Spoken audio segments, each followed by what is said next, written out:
luar biasa ya, aku melihat Bapak Ibu dalam keadaan sehat, teman-teman di sini juga dalam keadaan sehat, datang dengan cuaca yang cerah, dan juga sudah siap untuk menyambut Tuhan, Raja segala Raja. Oleh karena itu, mari kita secara masing-masing kita berdoa kepada Tuhan. Kita pejamkan mata kita rasakan keindahan Tuhan pada hari ini. Kita rasakan rasa kasih Tuhan yang tidak pernah berubah. Terima kasih ya Tuhan, atas pagi ini ya Tuhan. Kasih-Mu tidak pernah berubah ya Tuhan. Musim bisa berlalu, ganti silih berganti, tapi kami percaya di dalam nama Yesus, kuasa-Mu tidak pernah berubah, kehadiran-Mu tidak pernah berubah ya Tuhan. Kau datang di sini, Kau datang pada pagi hari ini. Kami akan lakukan yang terbaik, kami akan berikan suara-suara kami yang terbaik untuk Engkau Raja segala Raja. Terima kasih ya Tuhan. Mari yang sudah berdoa kepada Tuhan, melakukan saat teduh kepada Tuhan, kita keluarkan suara pujian kepada Tuhan yang terbaik. Terima kasih, terima kasih, oh terima kasih Tuhan, haleluya, oh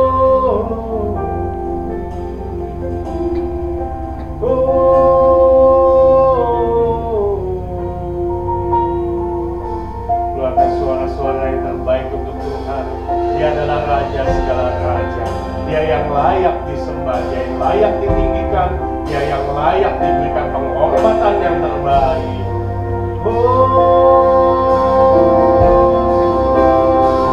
Karena kasih Yesus, kami menyambut kehadiran-Mu.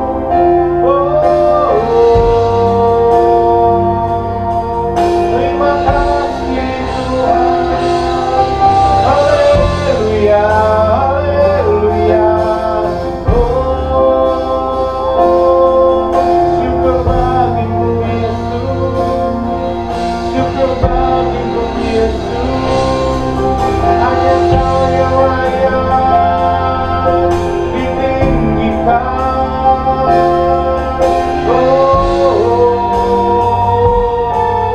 Dengan segenap hati kami memuji-Mu, menyembah-Mu.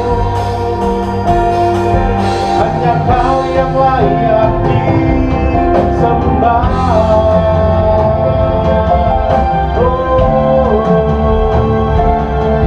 Biarlah kami menyembah Engkau ya Tuhan. Biarlah suara-suara kami yang terbaik kami berikan kepadamu. Biarlah pada hari ini ya Tuhan akan ada terjadi pemulihan, akan terjadi pengharapan yang baru. Karena kami datang ke sini sebagai saudara seiman, kami berikan yang terbaik hanya untuk kemuliaan nama-Mu, Raja segala Raja.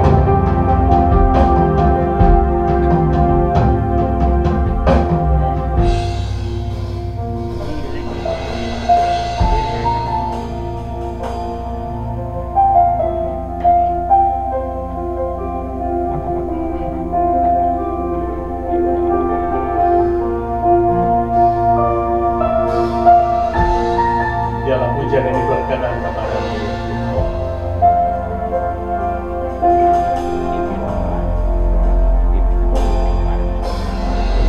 Segenap hati dan jiwaku, ku datang padamu dalam kerinduan. Kasih-Mu yang sanggup mengubahku dan menguatkanku dalam pengharapan. Yesus, Engkaulah permata hatiku. Dunia tak dapat menggantikan-Mu. Kemuliaan-Mu tercurah bagiku, menjadikanku indah.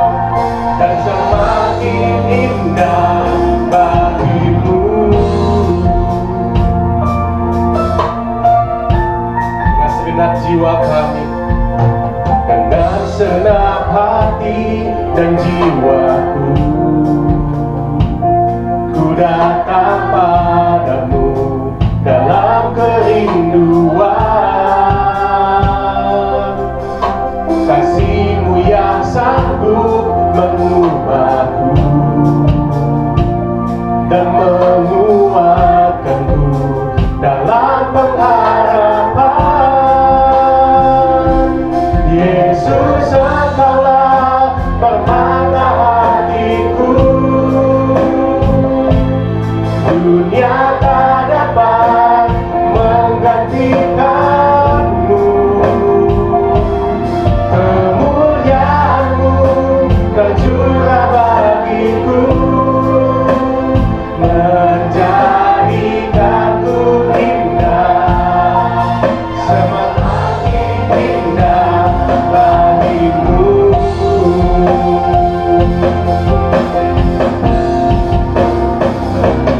Yesus, Engkaulah permata hatiku. Bapak Ibu silakan dulu berdiri. Dunia tak dapat menggantikan. Mari angkat tangan kita untuk Raja segala raja. Berikan pujian-pujian yang terbaik yang berkenan kepadamu, Yesus. Menjadikanku indah dan semakin indah.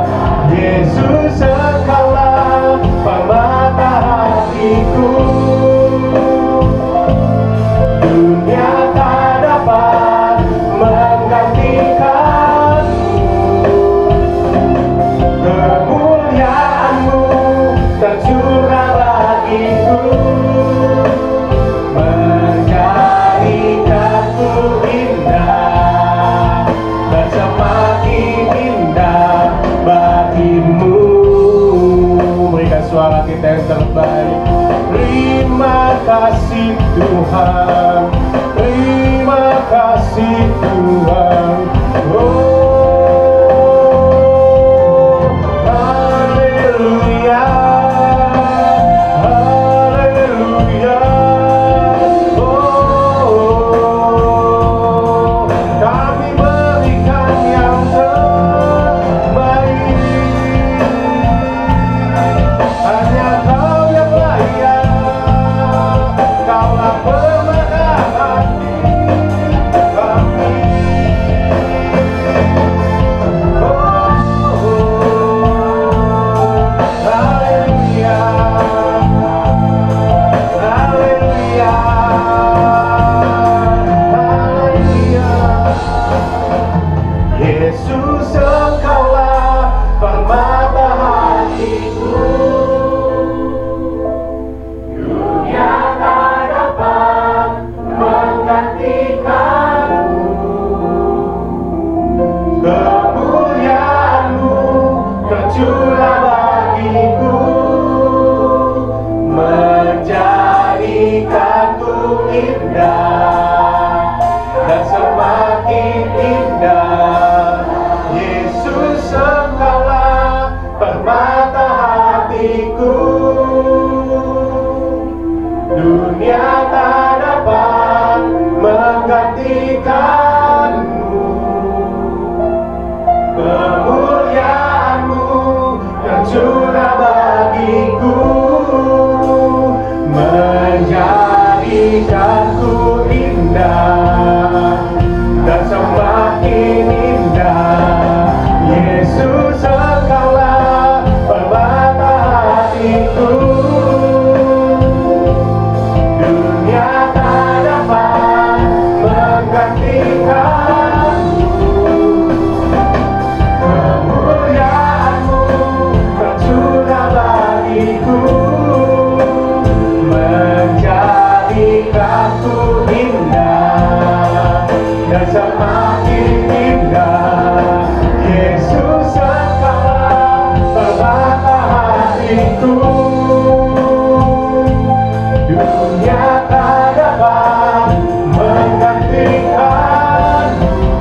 datang dengan latar belakang kami yang berbeda-beda ya Tuhan.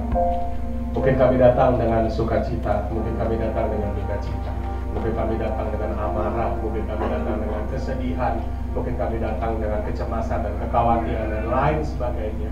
Tapi kami percaya Tuhan, ketika kami datang di sini, kami percaya dari depan sampai belakang semua terberkati oleh kasih-Mu Yesus.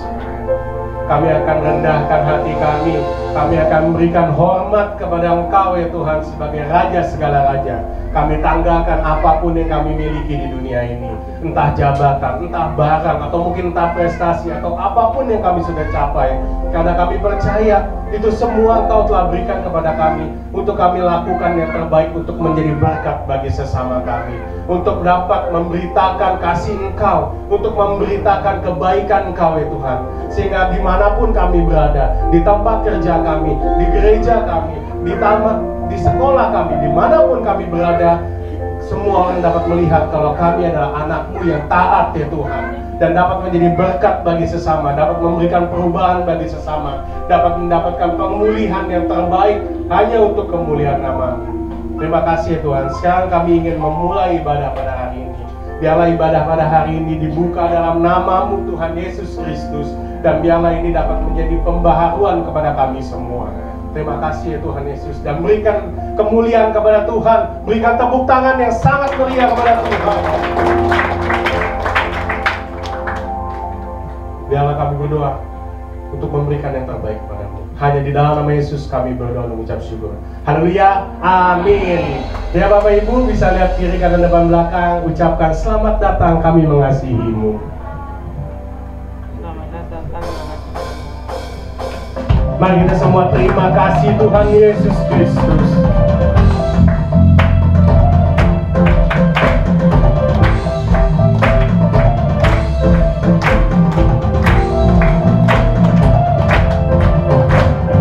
Kami yang bagi tebus dengan darah yang kudus, melangkah pujian bagi-Mu. Baik kudus-Mu sebagai bukti karya-Mu, berkata Kau besarkan hidup. Berlari sampai tujuan, berlari sampai tujuan, mendapatkan mahkota kekal. Kami terima Tuhan, kami terima kemenangan yang Engkau sediakan untuk kami bawa di setiap langkah. Dimanapun kami berdiri, kemanapun kami kan pergi, di situ pasti mujizat-Mu terjadi.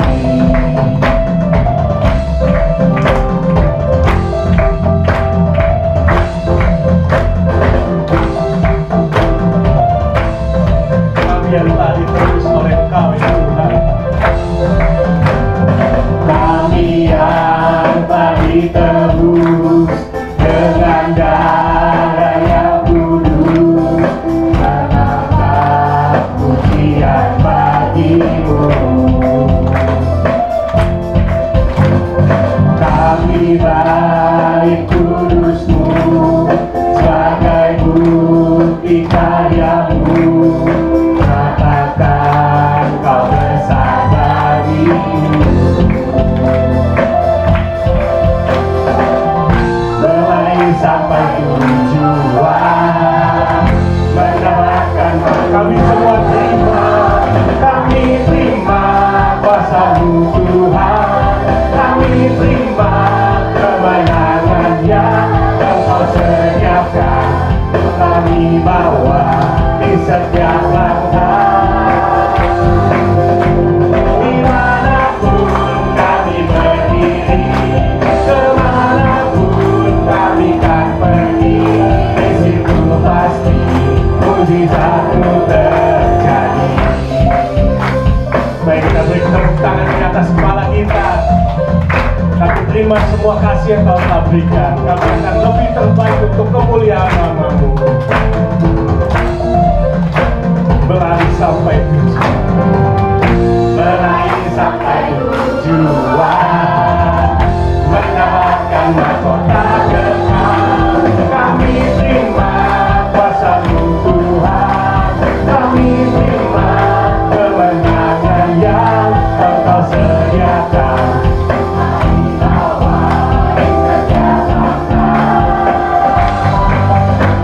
Dimanapun kami berdiri, kemanapun kami kan pergi, di situ pasti mujizat-Mu terjadi.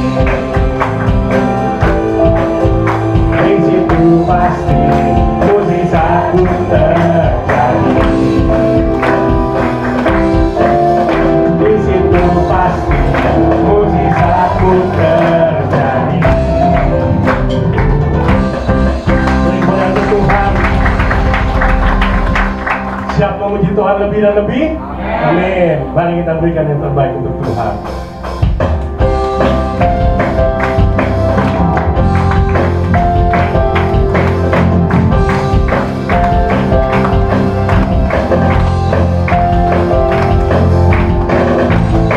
Firman menerangi jalanku, perisai iman di setiap waktu, lindungiku dari segala, tak pernah kurang. Karena Dia apa? Karena Dia bersamaku, setia menjaga kuasa mulia. Hanya di dalam nama-Nya Yesus Dia sumber pengharapan. Sepanjang hidupku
Mari sekarang dalam kesempatan pada hari ini kita mulai belajar firman Tuhan lebih dalam lagi,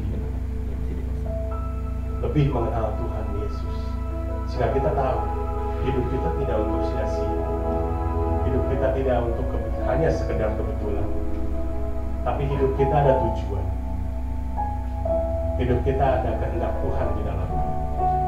Oleh karena itu Bapak Ibu, jangan pernah menyerah. Apapun yang sedang kita hadapi, Tuhan tidak pernah meninggalkan. Apapun yang kita cemaskan, Tuhan sudah tahu. Mari kita lakukan yang terbaik, dan biarlah rencana terbaik Tuhan mengukir kita masing-masing menjadi pribadi yang lebih baik.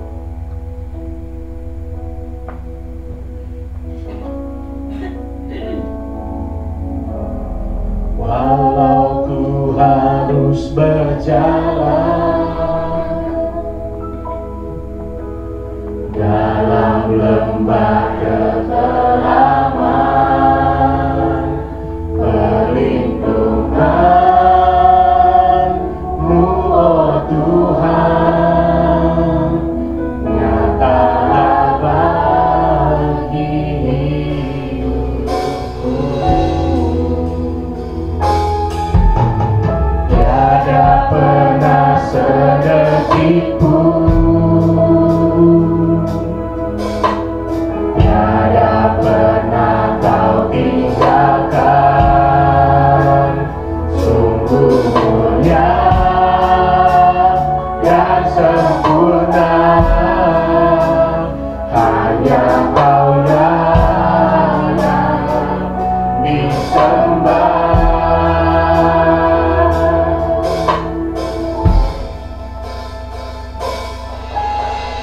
Yesus, Engkau juru selamatku, dalam janji-Mu kemenanganku. Selamanya kan ku nyatakan besar setia-Mu, Tuhan, di hidupku.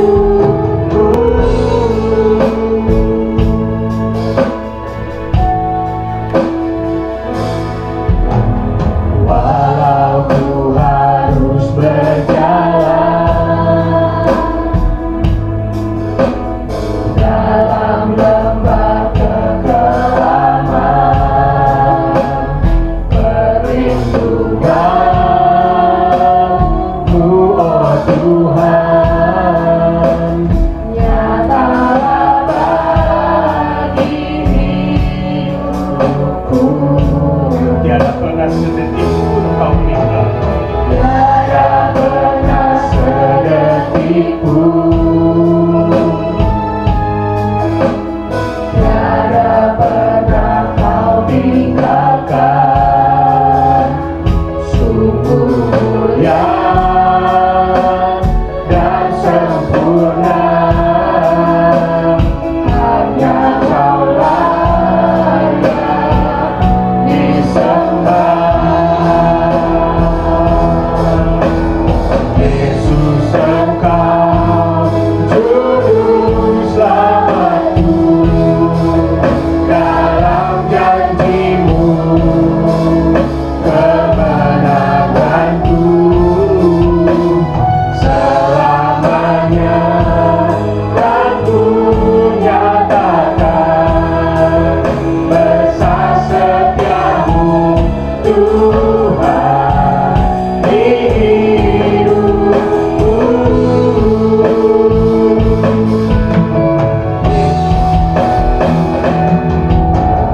Yesus, Engkau juru selamat. Bapak Ibu yang silakan berdiri. Dalam janji-Mu kemenanganku. Selamanya kan ku nyatakan besar setia-Mu, Tuhan, di hidupku.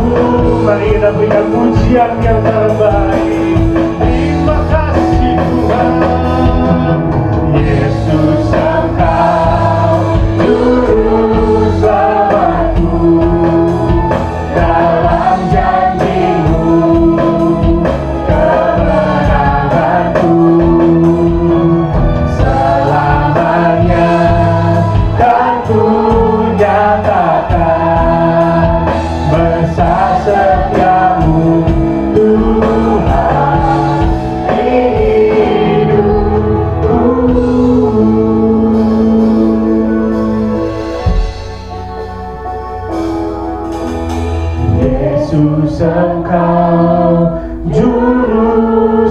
selamatku. Untuk selanjutnya saya persilakan kepada hamba. Dalam janjimu, kemenanganku selamanya aku nyatakan besar setiamu Tuhan di hidupku. Ya Tuhan, kami percaya kasih-Mu sungguh besar ya Tuhan. Kaulah juru selamat kami ya Tuhan. Engkau yang menuntun kami ya Tuhan untuk menuju pada terang-Mu ya Tuhan. Untuk itu tolong kami ya Tuhan sebagai anak-anak-Mu di tempat ini, sebagai pengikut-Mu, sebagai murid-murid-Mu, untuk kami dapat menyimak setiap firman yang disampaikan dengan baik ya Tuhan. Sehingga saat kami pulang nanti kami bawa satu pelajaran yang baru dan hidup kami dipenuhi dengan pemulihan, perubahan, dan nama-Mu dimuliakan dimanapun kami berada pada saat yang nanti. Terima kasih Tuhan Yesus, Kau pakai hamba-Mu dari segala keterbatasannya sehingga nama-Mu dimuliakan di tempat ini. Kemuliaan hanya bagi-Mu saja di tempat yang nanti. Di dalam nama Yesus Kristus kami siap mendengarkan firman-Mu dengan penuh sukacita. Yang percaya katakan amin. Silakan duduk Bapak Ibu Saudara. Ya, shalom semuanya. Ya baik, terima kasih untuk respon yang semangat sekali ya di pagi hari ini. Ya saudara, saya mau kasih satu judul khotbah hari ini, krisis keteladanan. Ya. Krisis keteladanan. Saudara, di zaman modern seperti sekarang ini ya, keteladanan itu sangat penting. Ya. Mengingat generasi sekarang atau bahkan kita semua seringkali menggunakan media sosial seperti itu. Ya, apalagi banyak dari kita juga pengguna media sosial aktif, ya, Bapak Ibu Saudara. Jadi kita lihat sekali banyak perilaku atau perkataan yang menyimpang kalau kita mau teliti di dalam media sosial itu, sehingga mempengaruhi generasi zaman sekarang, juga mempengaruhi kita semua, Bapak Ibu. Bagaimana kita hidup seringkali sudah ternodai dengan dunia, sehingga bagaimana kita hidup seringkali kita mencontoh, meneladani apa yang dunia ajarkan lewat media sosial, saudara. Saya masih ingat beberapa tahun yang lalu ada tren gitu ya di kalangan anak remaja, bisa dikatakan gitu. Kalau saya nggak salah ya, itu judulnya kayak 5 detik di dalam neraka kayak gitu ya, 5 second in the hell gitu lah ya.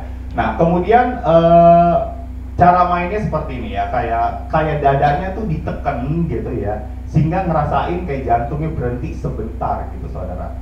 Nah ternyata permainan ini yang saya ketahui itu udah terjadi bertahun-tahun yang lalu, cuman viral lagi semenjak media sosial itu beredar saudara.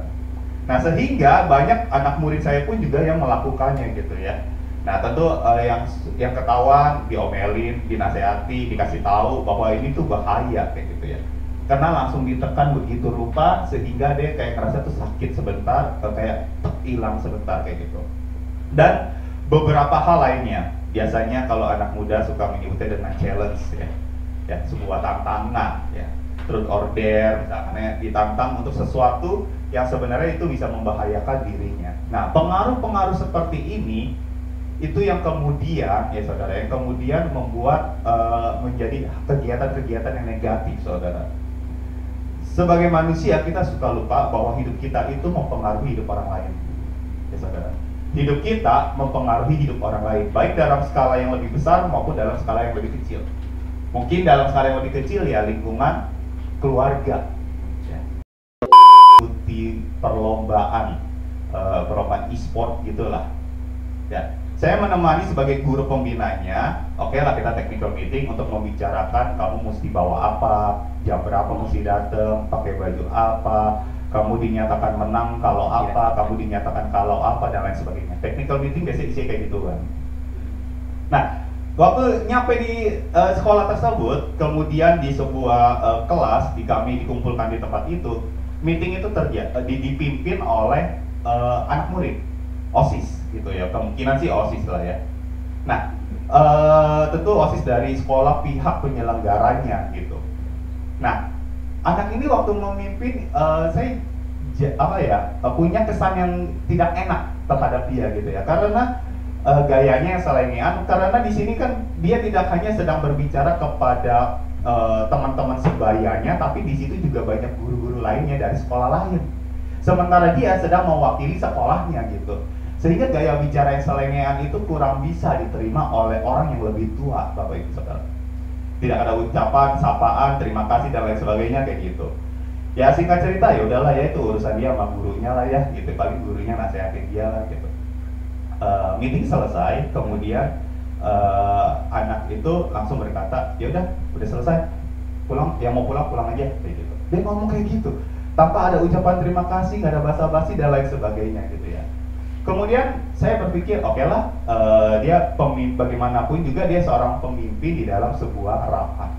Alhasil saya mau keluar ruangan, saya ajak murid saya, yuk kita pulang, kita balik ke sekolah kayak gitu. Saya bilang ke pemimpin rapatnya itu, ke anak ini, thank you ya, udah memimpin, kami pulang dulu. Dan saya pamit gitu ya, ucapkan terima kasih. Dan kedua murid saya mengikuti hal yang sama apa yang saya lakukan. Dia bilang terima kasih ya, terus anak kedua juga bilang terima kasih ya kayak gitu ya. Nah saudara, saya jadi berpikir kayak gini, oh dia ngikutin saya ya gitu. Karena yang lain pada selonongboy, Bapak Ibu Saudara, kayak mungkin udah sebel gitu ya, karena gayanya seperti dipimpin rapat oleh anak seperti itu, jadi kayak pada sebel, jadi pada keluar aja yang lain gitu. Tapi dua murid ini ternyata mengikuti si gurunya kayak gitu. Apa yang saya lakukan? Bagaimana kalau tadi saya main selonong boy aja gitu ya, kayak keluar aja gitu tanpa mengucapkan basa-basi gitu ya. Mungkin ya mereka juga akan melakukannya gitu ya. Nah saudara, tanpa disadari seringkali kita suka lupa bahwa hidup kita itu mempengaruhi orang-orang sekeliling kita. Apa yang kita ucapkan dan apa yang kita lakukan. Di dalam Matius 5 ayat 16, ini adalah sebuah tuntutan kita sebagai anak Tuhan untuk menjadi terang. Mari kita buka saudara. Matius 5 ayat yang ke-16. Oh ya, saya tulis di belakang. Matius 5 ayat 16. Karena sudah ada, kita baca bersama-sama ya Bapak Ibu Saudara ya. Matius 5 ayat 16, 3, 2, 1.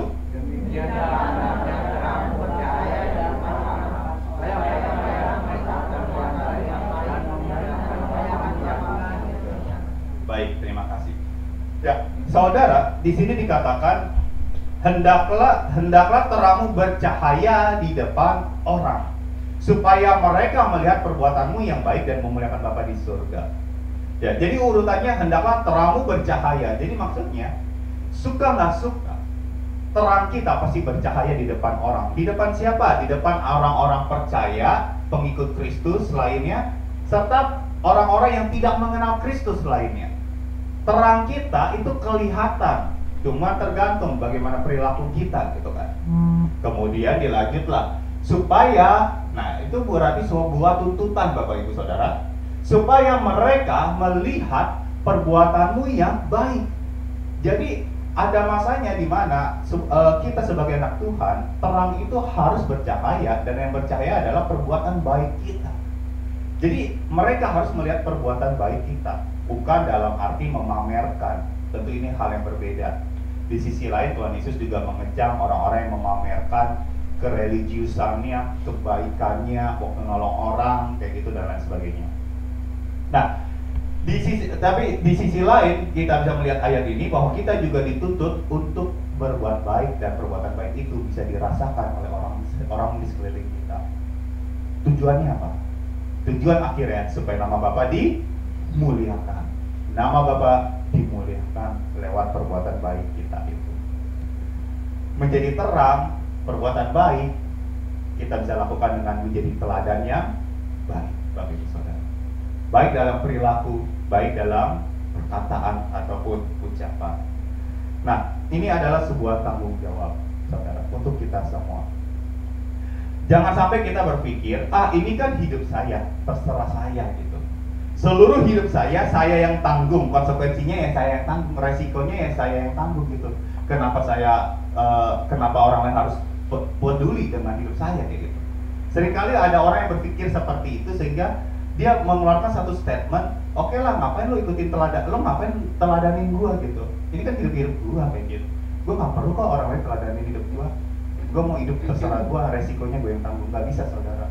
suka nggak suka orang lain melihat perilaku kita, suka nggak suka orang lain melihat bagaimana kita datang ke gereja, bagaimana kita pulang dari gereja, dan bagaimana kita bersikap setelah pulang dari gereja. Suka nggak suka, kita pasti dinilai, diamati oleh orang-orang di sekeliling kita, saudara. Jadi sekali lagi ingat bahwa hidup kita itu mempengaruhi orang lain, orang-orang sekeliling kita. Bahkan cara pandang kita terhadap sesuatu ya, itu bisa mempengaruhi sesama kita juga. Ya, coba deh nanti pulang dari sini ya, kita ngumpul 3-4 orang, kita ngomongin mie mana yang paling enak kayak gitu ya. Mungkin kita punya pendapat tersendiri tuh. Mie A paling enak. Kemudian yang Bapak B bilang, mie B yang paling enak, mie C yang paling enak. Emang kenapa enaknya? Karena begini. Wah, fresh deh, pakai ayam kampung deh, kaldunya digodok sampai berapa jam, dan lain sebagainya. Nah, mungkin saja waktu dia menjelaskan sebuah mie yang enak, seseorang yang sedang menjelaskan ini, itu bisa mempengaruhi yang lainnya. Oh iya, masa sih? Emang ada di mana? Oh, ada di sini, tempatnya di sini, kayak gitu. Kapan-kapan kita bareng yuk, kira-kira kayak gitu, saudara. Sehingga kita akhirnya tahu di mana yang enak kayak gitu. Nah, saudara, sekali lagi bagaimana kita memandang sesuatu itu pun juga bisa mempengaruhi orang lain. Untuk itu penting sekali, saudara, untuk kita bisa memperbaiki hidup menjadi lebih baik. Hari ini saya mau bawa saudara lebih jauh ya untuk memikirkan hal ini sehingga kita paham bahwa hidup kita sangat mempengaruhi orang-orang di sekeliling kita. Boleh tolong next slide-nya. Ya, ini sebuah penelitian riset dari seorang anak Tuhan lah ya, bernama Casey Kertens. Saya lupa dia itu asalnya dari US atau UK, yang pasti dia tinggalnya itu di Afrika. Sekarang pernah melakukan penelitian, kayak dia besar di sana juga sih. Kemudian dia pelayanan, misionaris dan lain sebagainya. Beliau juga menuliskan sebuah buku The World Needs a Father gitu ya. Nah, ini sebuah riset Bapak Ibu Saudara, sehingga kita bisa lihat pengaruh orang lain di dalam hidup gitu. Nah, kira-kira kita simak aja ya. Pertumbuhan seseorang kayak gitu ya, seorang anak lah ya, karena dari kecil dulu ini prosesnya sampai dewasa nanti. Untuk usia 0 sampai 6 tahun, pengaruh ibu itu sangat kuat. Pengaruh ibu itu sangat kuat. Karena di situ seorang ibu punya peran penting untuk menemukan kecerdasan si anak kayak gitu kan. Dan masih banyak lagi lainnya, cara bicara, cara jalan dan lain sebagainya, saudara. Itu peran penting bagi si ibu. Tentu ayah juga, cuman ibu lebih kuat. Kemudian dilanjut oleh bapak, usia 6 sampai 12 tahun kurang lebih. Karena di situ seorang bapak menanamkan kemampuan-kemampuan dasar. Ya, gimana tuh cara mengurus rumah tangga, gimana cara naik sepeda dan lain sebagainya, saudara. Setelah juga bagian jasmaninya, olahraga, makan makanan yang sehat. Jadi peran ayah itu pun juga sangat penting untuk pertumbuhan seorang anak, Bapak Ibu Saudara. Dan ini yang seringkali diabaikan kayak gitu ya. Nah, jadi ini kombinasi. Nah, usia dia udah masuki usia 12 tahun sampai kurang lebih berapa tuh? 18 tahunan ya. Itu sudah lagi nggak dipegang kuat oleh orang tuanya gitu. Tapi pengaruh teman-teman ini jauh lebih kuat. Maksud saya ya, ada masanya anak itu akan dipegang oleh orang tuanya. Pengaruhnya lebih kuat dari orang tuanya. Tapi ada masanya anak itu akan cenderung melihat perilaku teman-temannya. Kenapa? Karena mereka akan jauh lebih sering ketemu dengan teman-temannya dan guru-gurunya dibanding dengan orang tuanya. Nah, saudara, di dalam hal ini sebenarnya nggak perlu takut. Waktu kita sedang menanamkan kebenaran firman Tuhan kepada seseorang, ya, waktu dia masih bisa pegang kayak gitu istilahnya. Waktu masa itu masih ada kayak gitu di tangan kita bisa menanamkan kebenaran firman Tuhan. Sehingga waktu dia keluar, waktu dia sudah bersosialisasi, ya, teman-temannya memberi pengaruh kepada dia. Bisa ada pengaruh yang buruk, bisa juga pengaruh yang baik, saudara. Tapi si anak udah bisa memilih. Kenapa? Karena dari kecil sudah dipengaruhi oleh kedua orang tuanya. Tentu kita nggak perlu takut karena memang ada masanya anak itu harus keluar dari orang tuanya. Dan kalaupun dia menghadapi suatu pergumulan hidup, tentu kita perlu sadar bahwa sesayang-sayangnya kita terhadap anak kita, tentu Tuhan lebih sayang terhadap dia. Amin, saudara. Dan akhirnya nanti, waktu dia usia 18 sampai 21 tahun, karena dia teringat kembali bagaimana harus mencari tujuan hidup, kemana dia harus kuliah, bagaimana dia harus bekerja nanti, bagaimana dia harus mencari pasangan hidup, dia mungkin akan mencari figur-figur bapaknya lagi, ya, figur ayah, atau memang ayah kandungnya, dan lain sebagainya. Atau mungkin dia akan masuk ke dalam pembina rohaninya di dalam gereja, kayak gitu. Karena pencarian identitas itu semakin kuat, Bapak Ibu Saudara. Sehingga dia ingin mencari hikmat, mencari wisdom di saat itu. Kemudian di usia 21, 22 sampai ke atas ya, 25 tahunan kayak gitu. Udah lebih dewasa, udah usia kerja. Udah lagi yang mempengaruhi dia siapa? Ya kebudayaan atau dunia kerjanya lah, kemanapun dia pergi. Ya. Sebelum saya lanjut, mari kita baca ayat dulu. Mazmur 127 ayat 4, mari kita buka karena tidak ada di slide. Mazmur 127 ayatnya yang keempat. Saya boleh minta tolong biarkan Livi untuk membacakannya. Mazmur 127 ayatnya yang keempat.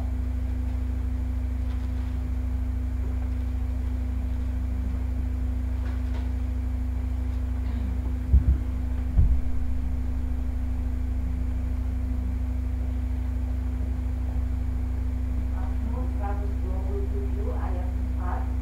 Seperti anak-anak panah di tangan pahlawan, demikianlah anak-anak pada masa muda. Baik, terima kasih. Ya, saudara, di sini dikatakan seperti anak-anak panah di tangan pahlawan, demikianlah anak-anak pada masa muda. Maksudnya gini ya, anak-anak panah ini ditafsirkan sebagai anak-anak. Ya. Kemudian pahlawan ini adalah orang tuanya, Bapak Ibu Saudara. Nah, jadi ada masanya ada masanya di mana anak itu akan ada di tangan para pahlawan. Tergantung bagaimana orang tua itu mau mengarahkan, ya itulah tanggung jawab bagi orang tuanya, kemana mau diarahkan, kira-kira kayak gitu. Sepanjang anak panah itu ada di tangan para pahlawan, sepanjang itu juga tanggung jawab ada di tangan orang tuanya atau yang bertanggung jawab. Nah, saudara, saat anak panah itu dilepas, maka saat itu juga kita tidak bisa mengambil kendali. Ya. Kalaupun kita berusaha mengambil kendali dalam hidup anak itu tersebut, itu akan jadi masalah yang lain, kayak gitu ya. Karena dia harus sudah punya prinsip hidup sendiri di dalam kesehariannya. Nah, maksud saya kayak gini, saudara. Sepanjang anak itu ada di tangan kita, kita bisa tanamkan banyak hal. Kita mau arahkan kemana, lu mesti kuliah kemana, lu untuk nanti kerjanya kayak gimana dan lain sebagainya, itu ada di tangan orang tua, para pahlawan. Tapi kalau udah lepas, ya sudah, tinggal doa yang mengikuti, saudara. Kitanya tidak perlu ikut campur. Nah, dalam konteks yang lebih luas, kita juga diingatkan sebagai siapa? Kakek, sebagai nenek, auntie, uncle, sebagai guru, pembina rohani, sebagai pelayan Tuhan, sebagai pemimpin. Kita ini ada masanya, saudara ya. Ada masanya di mana anak-anak itu atau di mana keponakan, cucu, adik rohani atau bahkan anak buah kita, saudara, di dunia kerja, sepanjang kita masih punya kesempatan untuk memberikan teladan yang baik, maka kita berikan itu. Karena ada masanya kita tidak punya waktu lagi untuk memberi teladan yang baik atau mengarahkan mereka ke suatu tempat. Gitu. Terlepas dari apapun itu juga, yang perlu kita tanamkan adalah kebenaran firman Tuhan. Karena kalau mereka sudah dewasa, maka peran para pahlawan ini sudah berkurang, Bapak Ibu Saudara. Masih ada, tapi sudah berkurang. Ada satu fun fact dari seorang dokter ya, dari di Indonesia. Nama dokter ini adalah Dr. Andi Wijaya. Saya pernah mengikuti seminarnya berkaitan dengan seminar LGBTQ. Gitu. Nah, ternyata saya baru tahu pada saat mengikuti seminar itu bahwa talenta seseorang itu bukan bakat turunan dari orang tuanya. Sekali lagi, talenta itu bukan bawaan turunan dari orang tuanya. Lalu tentu ada perdebatan di sini. Loh, kalau dia seorang dokter yang hebat, anaknya banyak, ada kok orang-orang yang kasusnya orang tuanya ini dokter hebat, kemudian anaknya juga menjadi dokter yang hebat. Atau orang tuanya ini pintar gitu ya, matematikanya bagus banget, anaknya juga kayak gitu loh. Nah, kenapa demikian? Ternyata kata itu bukan bawaan turunan. Jadi sebenarnya tergantung orang tuanya mau bawa anak itu kemana, kira-kira gitu saudara. Nah, pada saat ada di tangan, kenapa akhirnya bisa terjadi seperti itu? Misalkan kalau kasus saya lah ya, papi saya pendeta, terus kemudian saya mengikutinya, dan saya baru tahu beberapa, kayaknya tahun lalu deh ya, ternyata papi saya selain guru, pernah jadi guru agama juga, ternyata dia juga pernah menjadi wakil kepala sekolah juga. Terus saya melihat, oh mirip ya gitu ya, kata orang muka juga udah mirip, kerjaan mirip kayak gitu ya. Nah, kenapa akhirnya saya bisa menjadi hamba Tuhan gitu ya? Ternyata ya selain panggilan tentunya ya saudara, ternyata memang kesempatan orang tua untuk mendidik anaknya itu jauh lebih banyak dibanding di dunia akademis atau dunia sekolah. Karena waktu dia ada di waktu anak ini ada di tangan orang tuanya, dari sisi orang tuanya tanpa disadari dia sedang mengajar anaknya. Ya, misalkan kalau kasus saya ya, dari kecil udah dicekokin ayat Bapak Ibu Saudara. Ya. Hafal nih, ayat nih, ada ayat hafalan bla bla bla bla bla ya, tapi namanya saya paling hafal satu aja cukup lah ya. Lebih saya masih ingat kitab Amsal waktu itu yang hai pemalas, datanglah kepada semut dan perhatikanlah bla bla bla bla bla kayak gitu, udah hafal lagi. Nah, kata pertama adalah hai pemalas, datanglah pada semut gitu. Mungkin saat itu saya lagi males-malesan, makanya disuruh hafalin ayat itu saudara. Dan di situ saya dicekokin ayat, dan saya masih ingat saya pernah diajarin eksposisi ayat. Terus saya mikir sekarang, kayak dulu saya nggak akan ngerti deh. Dan waktu itu saya disuruh baca, nih kamu baca ya, cari 4 poin dari satu perikop ini. Terus saya liatin, nggak dapat apa-apa rasanya waktu itu. Karena saya masih SD Bapak Ibu Saudara, mana ngerti gitu ya. Apa, saya dapat apa? Allah adalah, saya masih ingat perikopnya, Allah adalah kasih. Allah adalah kasih. Poin apa yang saya dapat? Berulang kali, ya udah mendingan nonton aja lah jelas.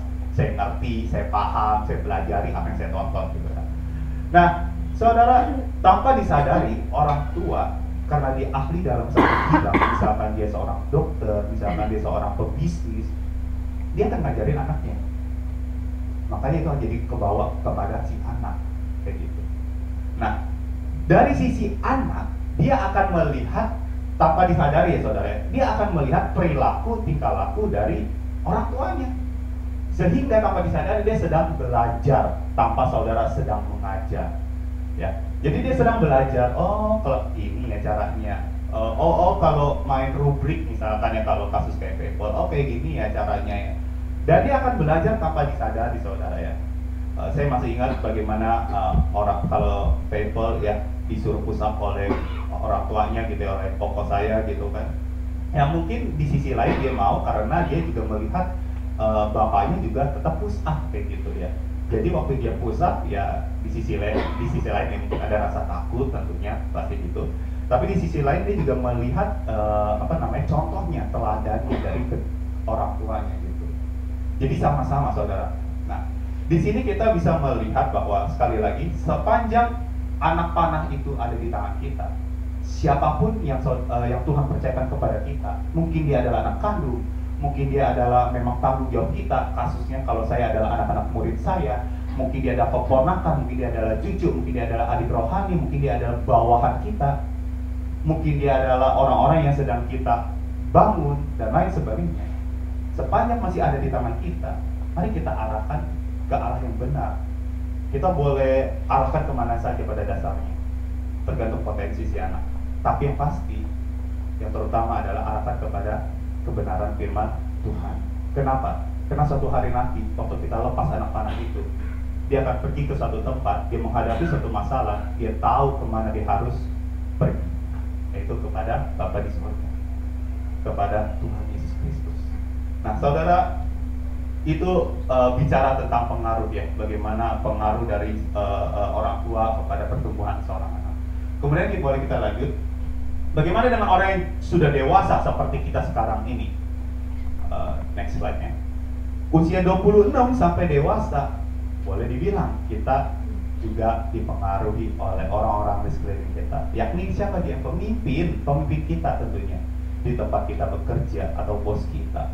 Atau dia adalah rekan kerja kita karena kita setiap hari ketemu gitu kan. Atau pendeta, atau keluarga, atau sahabat, pasangan, udah pasti.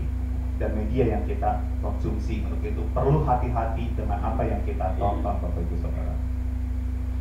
Dan saya mau ingatkan bahwa saudara dan saya adalah pemimpin, rekan kerja, pendeta, keluarga, sahabat bagi sesama kita.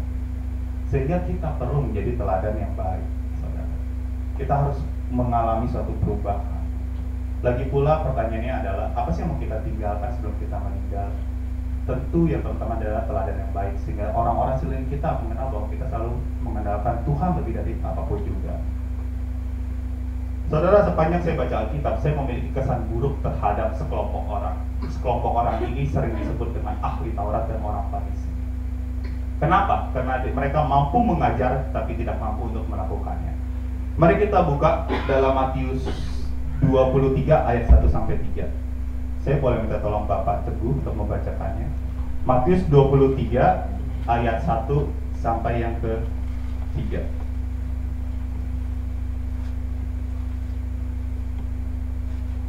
Matius 23 ayat 1 sampai 3. Maka berkatalah Yesus pada orang banyak dan pada murid-muridnya, katanya, ahli-ahli Taurat dan orang-orang Farisi telah menduduki kursi Musa. Sebab itu turutilah dan lakukanlah segala sesuatu yang mereka ajarkan kepadamu, tetapi janganlah kamu turuti perbuatan-perbuatan mereka, karena mereka mengajarkannya tetapi tidak melakukannya. Baik, terima kasih. Saudara, sekali lagi mereka adalah pengajar hebat. Bahkan dikatakan mereka menduduki kursi Musa. Ya, jadi kalau di Perjanjian Lama, Musa itu penguasa tunggal, ya, pemimpin tunggal. Maka itu Yitro pernah, mertuanya namanya Yitro, pernah menasihati Musa untuk membentuk pemimpin-pemimpin supaya kamu nggak kerja sendirian kayak gitu, kecapean nanti, nggak efektif.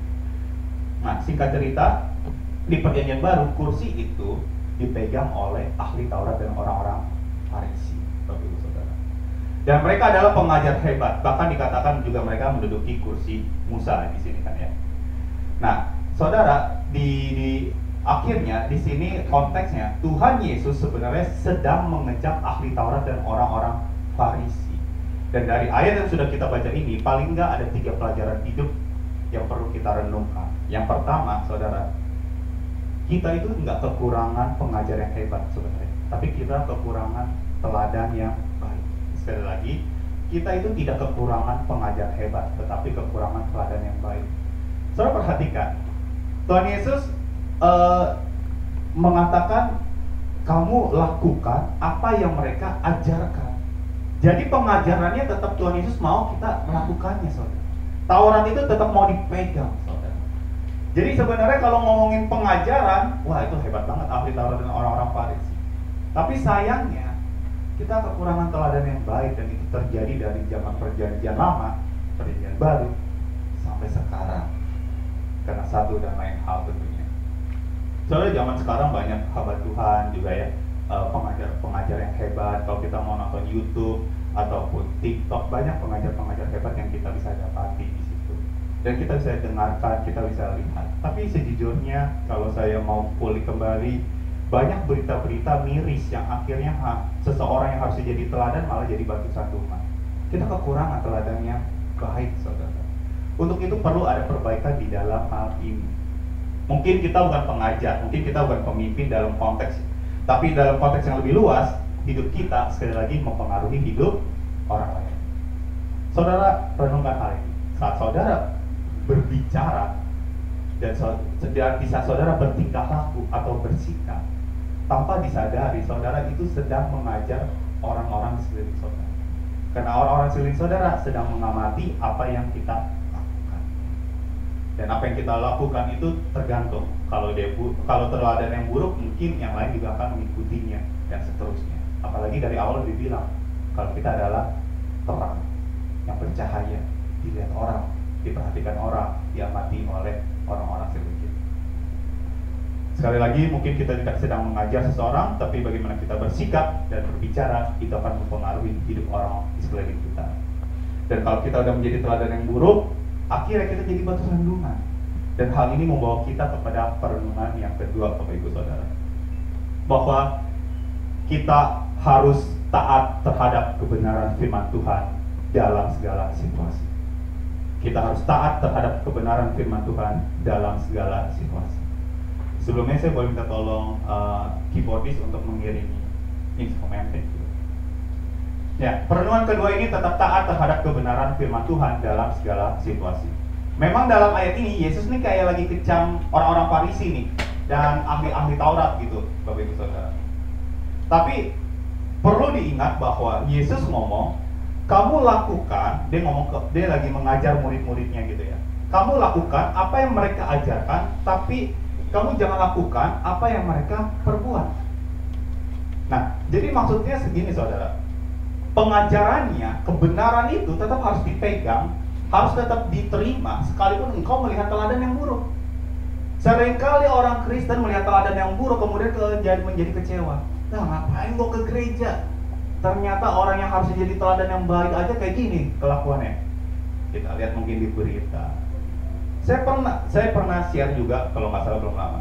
Saya suka dengan salah seorang penulis buku gitu ya, berkaitan dengan tentang pasangan lah, tentang mencari pasangan hidup gitu ya. Nah, ada judul bukunya tuh Boys Meet Girl, ada juga I Kiss Getting Goodbye dan lain sebagainya. Beberapa tahun yang lalu itu banyak gereja yang juga mengadakan seminar lewat buku tersebut.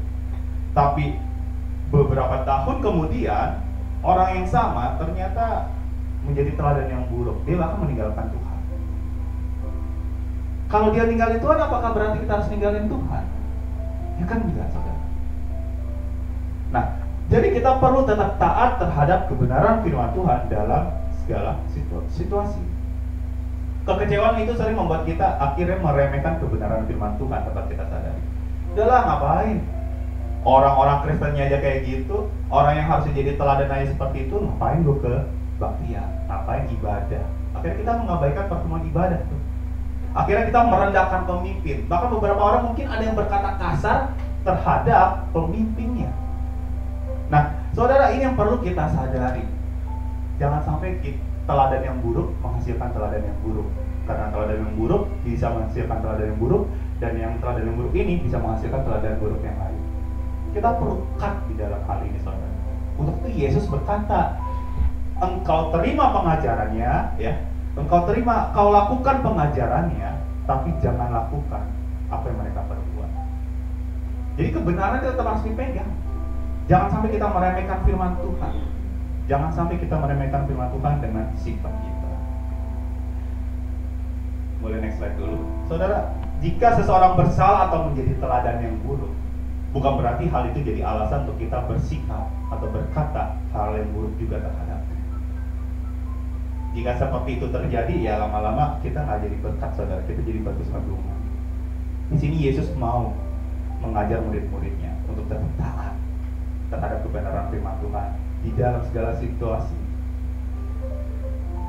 Untuk itu, setiap insan, setiap kita, setiap anak Tuhan perlu sadar yang namanya perubahan hidup. Amin, saudara. Dan ini yang akan membawa kita kepada perenungan yang ketiga. Boleh tolong next. Bahwa perubahan hidup adalah kunci dari keteladanan yang baik. Kenapa ahli Taurat dan orang Farisi itu dikecam oleh Yesus? Karena nggak ada perubahan. Ya gitu aja terus, saudara. Dari Matius 23 sampai 1-3 itu kayak puncaknya. Kenapa? Karena ini nggak ada perubahan. Ngajar hebat, tapi tinggal ngaku jauh dari kebenaran firman Tuhan. Sikapnya, kata-katanya jauh dari kebenaran firman Tuhan. Nah, kita perlu sadar perubahan hidup adalah kunci dari keteladanan yang baik. Mereka berhasil tidak berubah hidupnya, saudara. Jangan sampai kita juga melakukan hal yang sama. Kita juga perlu berubah hidup kita, sehingga kita jadi berkat bagi orang-orang sekeliling kita. Untuk mengakhiri, saya mau share sedikit. Saya mau kesaksian sedikit, Bapak Ibu Saudara, tentang teladan, tentang menjadi pengaruh ini, ya, saudara. Boleh tolong next slide. Jadi ini waktu saya paling kanan gitu ya, sekian tahun yang lalu ya Bapak Ibu. Saudara bisa bedain lah ya apa perbedaannya gitu. Yang paling kanan tuh sekian tahun yang lalu. Saya juga lupa tahun berapa. Saya cari-cari datanya juga lupa lah. Tapi yang pasti saya masih kerja di Kelapa Gading saat itu. Waktu saya lulus SMK, saya tuh langsung kerja sambil kuliah, Bapak Ibu Saudara. Ya. Kemudian ini tampilan paling kerennya aja kok. Biasanya mah nggak kayak gini gitu ya. Karena ini lagi jaga stand pameran ya di satu tempat gitu. Nah, saudara, waktu itu pertama kali saya kerja, ya saya masih seperti anak muda lainnya gitu ya. Dan saya males bangun pagi. Akhirnya sering telat, datang telat terus gitu ya. Dan saya itu hampir setiap hari telat. Sampai satu titik ya, ya mungkin CL tahu karena CL juga pernah kerja di tempat yang sama gitu. Udah almarhum ya, presiden direktur saya, pemimpin dari perusahaan tersebut. Presdir itu akhirnya manggil saya, dimasukin dalam satu ruangan, dia ngomong. Intinya sih ya, saya lupa dia ngomong apa, cuman intinya saya masih ingat. Kamu tuh kesini karena saya kenal papi kamu. Aduh tuh kayak macet gitu. Karena waktu kamu dites kayak akuntansi, kan ada tes akuntansi gitu, saudara, buku besar, buku kecil gitu. Kamu tuh salah semua kayak gitu ya. Aduh udah dijatuhin lagi kayak gitu. Sekarang kamu telat tiap hari kayak gitu ya. Dia tuh wah kalau menggebu-gebu gitu ya. Bukan marah-marah menggebu-gebu. Udah gitu telat lagi, jatuh lagi ya. Akhirnya ya singkat cerita gini sih saudara. Sebenarnya dia mau bilang ya kalau kayak gini terus kamu saya pecat aja lah, nanti saya ngomong papi kamu lah kayak gitu. Aduh, urusannya lebih panjang kayak gitu ya. Lebih takut dipanggil papi pada saat itu daripada dipecat sama bos saya pada saat itu, saudara.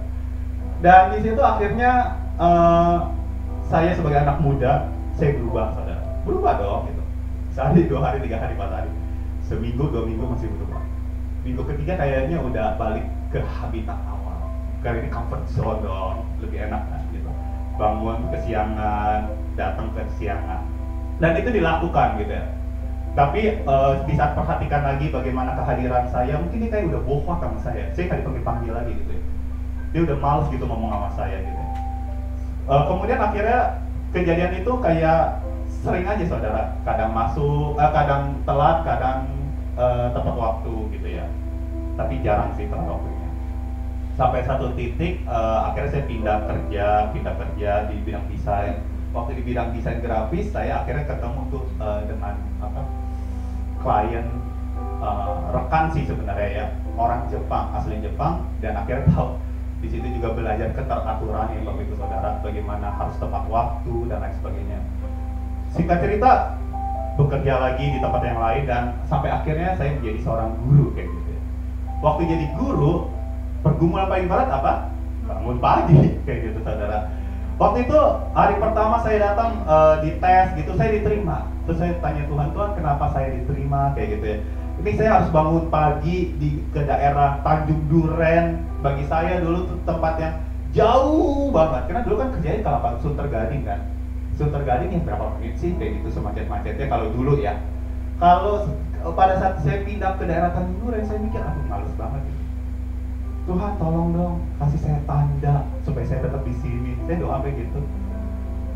Dan Tuhan kasih tanda. Intinya ya kamu di sini stay dulu, belajar dulu kayak gitu.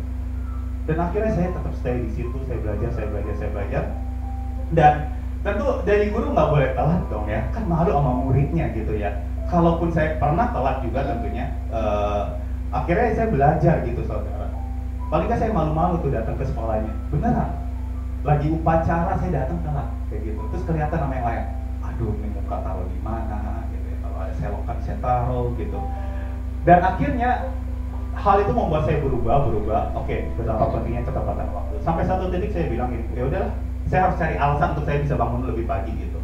Akhirnya karena dulu saya wali kelas, saya mau berdoa untuk anak murid saya akan datang lebih awal. Kalau datang lebih awal artinya apa? Bangun lebih pagi. Nah, ini kan pergumulan kan gitu. Datang lebih paginya itu. Bangun lebih paginya. Saudara, tapi saya mau jadi berkat untuk anak-anak sehingga akhirnya saya berusaha.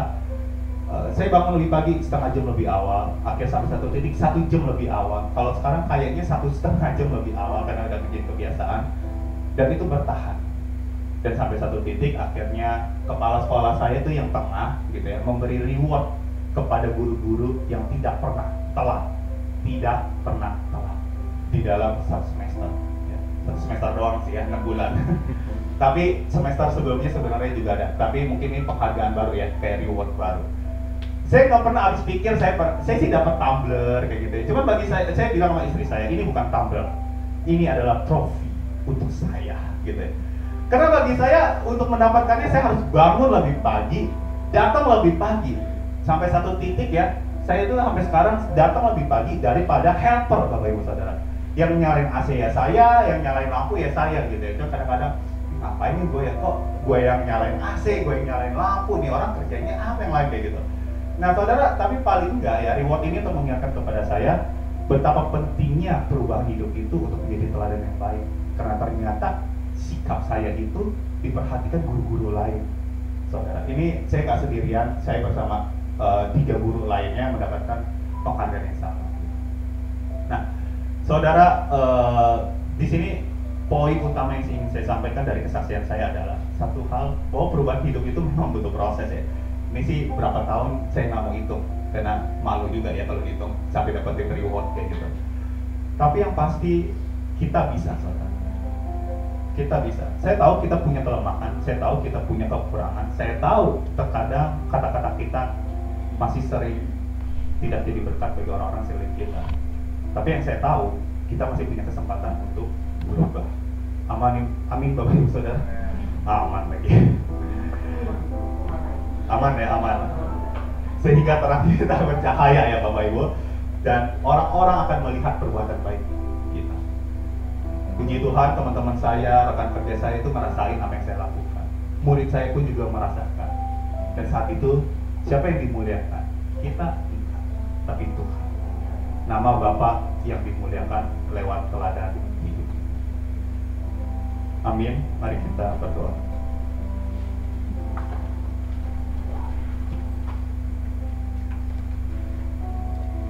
Tuhan Yesus, terima kasih untuk berkat firman-Mu. Biarlah firman ini menjadi kekuatan bagi kami, supaya kami diingatkan kembali mengalami perubahan hidup ke arah Engkau ya Tuhan. Tujuannya bukan untuk kami. Mungkin benefit yang kami terima bisa kami dapatkan pada saatnya nanti, tetapi lebih daripada itu, kami mau jadi teladan yang baik untuk orang-orang sekeliling kami, untuk keponakan kami, untuk cucu kami, untuk anak kandung kami sendiri, untuk anak binaan kami, untuk anak rohani kami, untuk adik kami, untuk orang-orang sekeliling kami, untuk bawahan kami, untuk keluarga kami, pasangan kami, dan lain sebagainya. Tolong ya Tuhan, kami mau banget jadi teladan yang baik. Dan itu kami lakukan supaya nama Engkau yang dimuliakan, dan nama Tuhan diserukan kemanapun kami pergi. Terima kasih Tuhan Yesus. Tolong pimpin kami, ajar kami supaya kami bisa mengubah seluruh kebiasaan buruk kami yang masih ada sampai sekarang ini. Kemuliaan hanya bagi-Mu saja di tempat yang maha tinggi. Hamba-Mu berhenti berbicara, terlebih biar Roh Kudus terus mengingatkan firman ini kepada kami semua setiap hari. Di dalam nama Yesus Kristus kami sudah berdoa. Yang percaya katakan amin. Amin. Tuhan Yesus memberkati.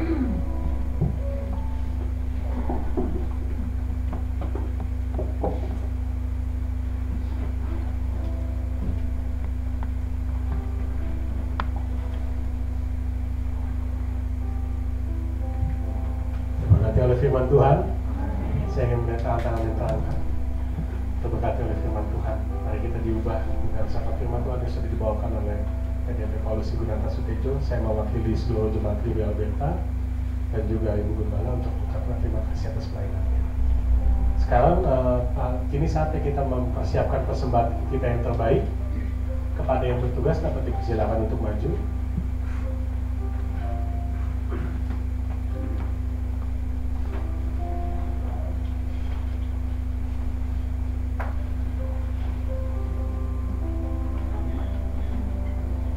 Minta tolong Ibu Gresia untuk membawakan doa persembahan.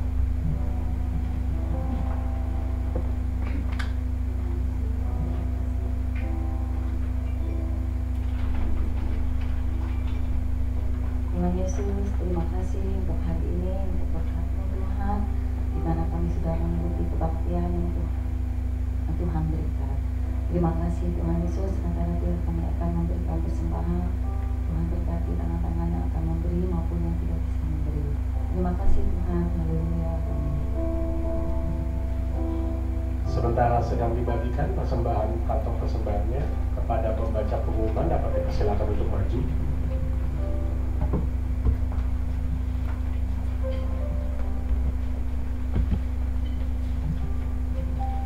Shalom semuanya. Puji Tuhan, kita sudah diberkati oleh kebenaran firman Tuhan, dan sekali lagi saya mewakili Ibu Gembala dan seluruh jemaat GBI Alberta mengucapkan terima kasih untuk pelayanan PDP Paulus pada pagi hari ini. Tuhan Yesus memberkati. Sebelum saya membacakan beberapa warta, apakah pada pagi hari ini ada di antara saudara-saudari yang baru pertama kali beribadah di tempat ini? Kalau ada, saya mohon kesediaannya untuk berdiri di tempat supaya kita semuanya bisa mengenal dan menyambut kedatangan. Mungkin Bapak.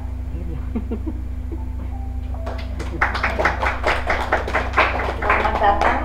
Kami bersuka cita sekali kalau Bapak bisa bergabung di tempat ini, dan kami berharap supaya di minggu yang akan datang bisa kembali bersama-sama kami beribadah di tempat ini. Tuhan Yesus memberkati. Terima kasih juga untuk semua pelayan yang sudah setia melayani dalam kebaktian umum hari ini. Tuhan Yesus memberkati dengan bonus yang khusus. Jangan lupa setelah ibadah pada pagi hari ini jam 10.30 anak dan cucu kita diantar untuk mengikuti sekolah minggu pada pagi hari ini, supaya mereka bisa sama-sama bertumbuh di dalam firman Tuhan.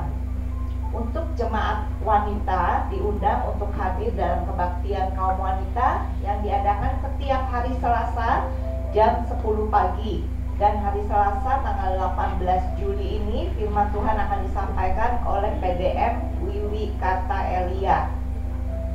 Dan mari juga bergabung bersama kami dalam benteng doa yang diadakan setiap hari Jumat jam 10 pagi.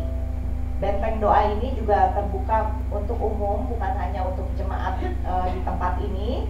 Buat Bapak Ibu saudara-saudari yang punya kesempatan setiap hari Jumat jam 10 pagi ada waktu bisa bersama-sama bergabung. Bisa juga ngajak keluarga atau teman biar kita bersama-sama berdoa di tempat ini. Untuk kaum muda diajak hadir setiap hari Sabtu jam 6 sore dalam komunitas Alberta Youth Team, yang hari Sabtu ini tanggal 22 Juli akan diadakan acara movie night film Indiana Jones apa Mission Impossible. Biar rame ya. Oke, jangan lupa anak EYT hari Sabtu jam 6 sore. Dan seluruh jemaat juga diundang untuk kembali hadir dalam kebaktian umum minggu depan tanggal 23 Juli jam 8 pagi, dan firman Tuhan akan disampaikan oleh Pendeta Karmelia Suryanto. Untuk Komsel Pemuda diadakan hari minggu depan ya, tanggal 23 Juli jam 1 siang. Untuk Komsel Pemuda ini diadakan setiap 1 bulan sekali. Jadi untuk minggu depan diadakan dan akan dilayani oleh PDP Paulus Ibu Nata Sutejo. Seluruh keluarga besar GBI Alberta juga diundang untuk bersukacita bersama dalam kebaktian ucapan syukur ulang tahun GBI Alberta yang ke-23. Jadi 2 minggu lagi kita akan sama-sama merayakan ulang tahun Alberta. Tapi ingat, bukan jam 8 pagi seperti ibadah raya setiap minggu. Khusus untuk ibadah pengucapan syukur ini diadakan jam 4 sore. Dan firman Tuhan akan dilayani oleh Pendeta Andre Imam. Keluarga besar GBI Alberta mengucapkan selamat ulang tahun kepada Ibu Telinoy yang berulang tahun tanggal 21 Juli. Kelihatannya nggak hadir pagi hari ini. Oh ya, maaf tidak kelihatan Bu Telinoy. Selamat ulang tahun, Tuhan Yesus memberkati.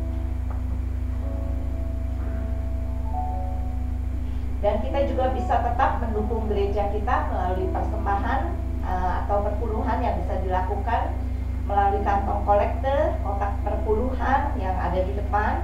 Bisa juga melalui transfer ke rekening BCA gereja, scan QRIS yang ditempel di belakang kursi biasanya, bisa juga melalui amplop persembahan yang sudah disediakan.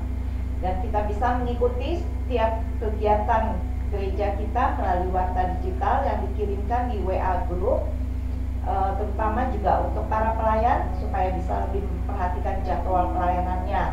Kita juga bisa memfollow Instagram GBI Alberta Team dan Facebook page di GBI Alberta.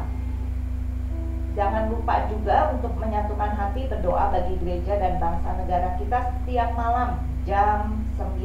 Kalau setiap Jumat kita doa sama-sama di tempat ini, maksudnya hadir secara fisik berkumpul bersama-sama. Tapi kalau tiap malam jam 9, dimanapun kita berada, kita meluangkan waktu berdoa sejenak. Kita berdoa untuk bangsa negara kita, untuk gereja kita, dan mungkin juga kalau ada di antara jemaat yang mau ada pokok doa yang pergumulan pribadi apa yang akan didoakan, bisa juga mungkin menghubungi staf admin gereja ataupun para pengurus gitu ya, apa yang akan didoakan. Nanti kita akan sama-sama doakan setiap malam jam 9. Itu saja. Saya ada tambahan mungkin dari Bu Gembala? Tidak ada. Saya undang Bapak Ibu, saudara-saudari untuk bangkit berdiri. Kita akan menutup ibadah kita dan doa berkat nanti akan disampaikan oleh Ibu Gembala.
Setiap pemikiran kami, perkataan kami, tingkah laku kami, perbuatan kami bisa menjadi teladan yang bisa membawa kemuliaan bagi nama-Mu. Kami bersyukur untuk hamba-Mu, Bapak BDP Paulus yang sudah menyampaikan firman-Mu pada hari ini. Biarlah Engkau juga yang terus memberkatinya dengan berkat yang khusus. Bahkan Engkau terus juga mampukan memperlengkapi dia di dalam setiap pelayanannya, baik sebagai hamba Tuhan, sebagai wakil kepala sekolah, bahkan juga dimanapun Engkau percayakan pelayanan yang dia lakukan boleh berhasil Tuhan. Bahkan juga dia boleh menjadi berkat buat banyak orang.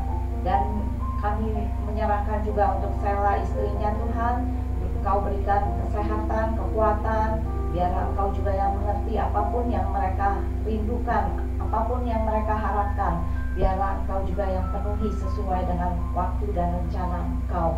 Terima kasih Bapak, kami juga mau menyerahkan untuk setiap anak-anak-Mu yang sudah melayani pada pagi hari ini, baik sebagai WL, singer, tim musik, dan yang lainnya Tuhan. Kami percaya Engkau yang akan membalas setiap apapun yang mereka lakukan dengan motivasi yang benar. Engkau yang akan memberikan mereka bonus yang khusus. Bahkan Engkau yang terus memberikan kesetiaan kepada mereka untuk memberikan pelayanan yang terbaik untuk Engkau. Bapak, kami juga bersyukur untuk Ibu Gembala yang ada di tengah-tengah kami. Kami juga mau menyerahkan untuk kesehatan buat beliau Tuhan. Biarlah Engkau yang terus memberikan kekuatan, kesehatan yang baru hari lepas hari. Kau juga terus memperlengkapi beliau di dalam pelayanan dia sebagai seorang ibu gembala di tempat ini. Biarlah dia juga boleh menjadi teladan bagi setiap jemaat yang ada di tempat ini.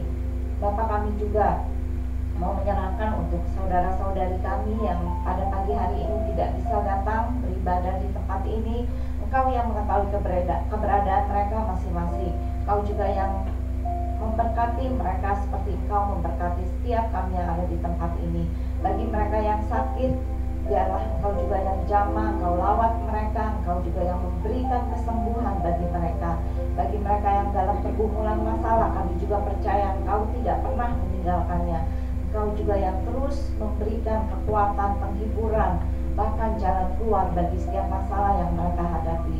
Bapak, kami juga mau menyerahkan untuk Ibu Telino yang berulang tahun pada tanggal 21 Juli yang akan datang. Kami bersyukur Tuhan kalau dia ada sampai saat ini. Kami percaya itu semua karena pertolongan daripada Engkau, penyertaan daripada Engkau. Oleh karena itu kami percaya untuk kehidupannya di masa yang akan datang. Pasti Engkau juga yang jamin, Engkau juga yang pelihara, Engkau yang berkati, Engkau yang tolong untuk Ibu Telino ini Tuhan. Biarlah Engkau juga berikan sukacita yang daripadamu di hari istimewanya. Bapak, kami juga mau menyerahkan untuk acara pengucapan syukur yang akan diadakan pada tanggal 30 Juli yang akan datang. Kami bersyukur kalau Engkau sudah memimpin gereja kami selama 23 tahun ini Tuhan.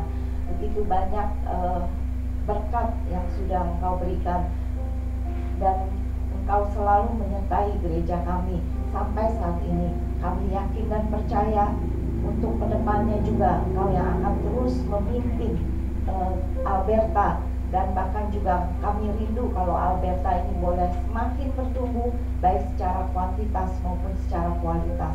Kami menyerahkan untuk ibadah ucapan syukur ini Tuhan untuk setiap anak-anak-Mu yang akan melayani, khususnya juga untuk Bapak Pendeta Andre Iman yang akan menyampaikan firman-Mu. Biarlah Engkau juga yang berikan hikmat bagi beliau dan juga kesehatan, sehingga pada hari H-nya nanti beliau boleh datang tepat pada waktunya memberitakan firman yang merupakan ungkapan isi hati Engkau saja. Dan kami percaya Tuhan melalui ibadah ucapan syukur ini setiap jemaat yang hadir boleh diberkati. Kami juga mau menyerahkan Tuhan untuk saudara kami yang pada pagi hari ini baru pertama kali beribadah bergabung di tempat ini. Kami percaya Tuhan Engkau juga yang menghantar dia beribadah di tempat ini. Ini bukan terjadi karena kebetulan. Kami percaya karena penyertaan pimpinan-Mu dia boleh beribadah bersama kami di tempat ini. Oleh karena itu kami juga bersuka cita menyambut kedatangan saudara kami ini Tuhan, dan kami berharap saudara kami boleh terus bergabung menjadi bagian dari keluarga besar Alberta. Bahkan kami dia juga boleh berakar, bertumbuh dan berbuah bersama-sama kami di tempat ini. Terima kasih Tuhan. Kami mau menyerahkan seluruh doa kami hanya di dalam tangan kasih-Mu. Kalau sebentar lagi kami juga mau berpisah satu sama lain, biarlah Engkau juga yang hantar pimpin setiap langkah kami hingga kami boleh tiba di tempat tujuan kami masing-masing tanpa kurang suatu apapun. Terpujilah nama-Mu, hanya di dalam nama Tuhan Yesus kami berdoa dan mengucap syukur. Pada akhirnya kekasih-kekasih Kristus yang diberkati Tuhan, pulanglah dan terimalah berkat Tuhan. Turunlah kiranya atas saudara-saudara semua kasih karunia dan damai sejahtera dari Allah Bapa, pengampunan dan kasih sayang dari Tuhan Yesus Kristus, penghiburan penyertaan bahkan pimpinannya di dalam kuasa Roh Kudus memimpin kita sekalian mulai saat ini sampai Maranatha Yesus datang kedua kali. Di dalam nama Tuhan Yesus kami sudah berdoa dan bersyukur. Haleluya, sama-sama katakan amin.